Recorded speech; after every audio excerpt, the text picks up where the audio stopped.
Enkosi. Honorable Alberts.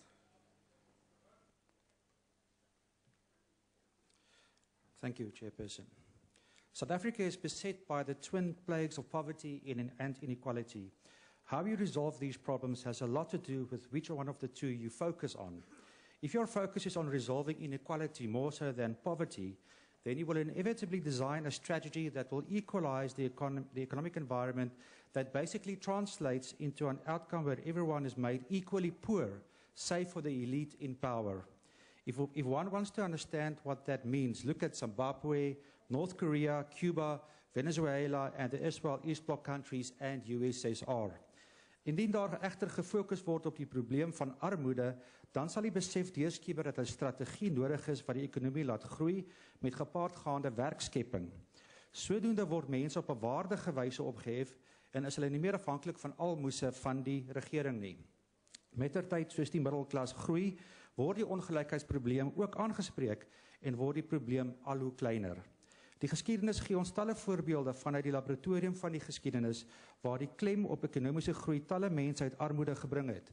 Europa, veral Ees-Europa na die Koue Oorlog, Engeland, Singapore, Suid-Korea, Japan, Kanada en die VSA en onlangs ook China en Mauritius. What do all these countries have in common?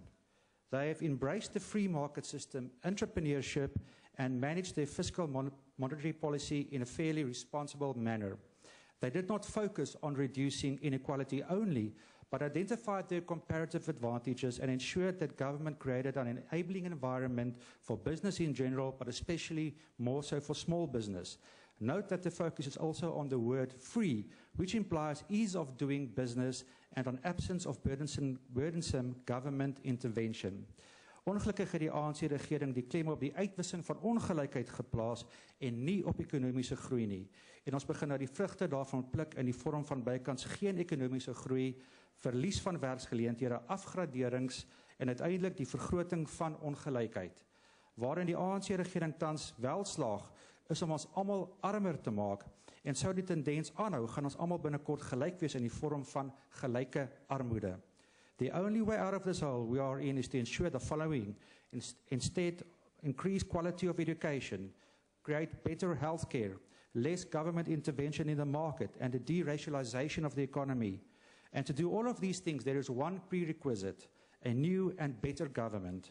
We need a caring government that is professional, non-discriminatory, non-captured, and sanitized from cadres, tenurpreneurs, and Gupta-like elements.